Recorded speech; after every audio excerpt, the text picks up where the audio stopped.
হাফেজ মাওলানা মুফতি আমির হামজা সাহেব, ওনার বিরুদ্ধে আমাদের বারের আইনজীবী অ্যাডভোকেট হুমায়ুন কবির কর্নেল ভাই, উনি একটা 500 ধারা 296 ধারা এবং 506-2 ধারা মোতাবেক একটা মামলা করেছিলেন।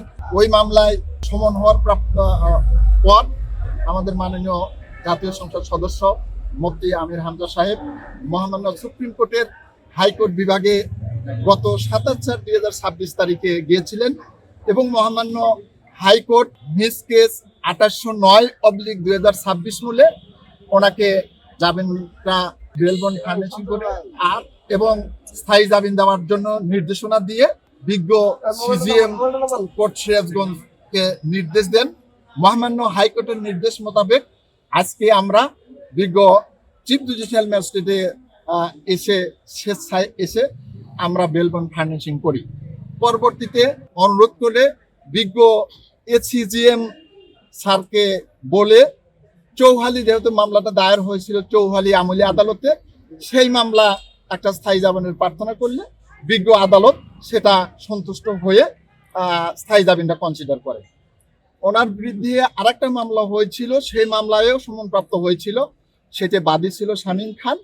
ওই মামলাও যেহেতু উনি আসছে, এই মামলাটাও বিজ্ঞ অতিরিক্ত চিফ জুডিশিয়ালকে অনুরোধ করে আমরা স্বেচ্ছায় জামিনের প্রার্থনা করলে ওই মামলাটাও বিজ্ঞ অতিরিক্ত সিজিএম স্যার ওনাকে স্থায়ী জামিনটা কনসিডার করেছে। মুফতি আমির হামজা আরাফাত রহমান কৌগুলো নিয়ে একটা খারাপ মন্তব্য করেছিলেন। সেই বিষয় নিয়ে সিরাজগঞ্জ জেলা বিএনপির সিনিয়র যুগ্ম সম্পাদক ভিপি শামীম খান বাদী হয়ে মামলা করেছিলেন। সেই মামলায় উনি জামিন চেয়েছেন, বিজ্ঞ আদালত ওনাকে 10,000 টাকা বেল বন্ডে জামিন মঞ্জুর করেছে। আর একটা মামলা ছিল যেটার বাদী ছিলাম আমি, সিআর 12 চৌহালি আমলি আদালতে মামলা করেছিলাম।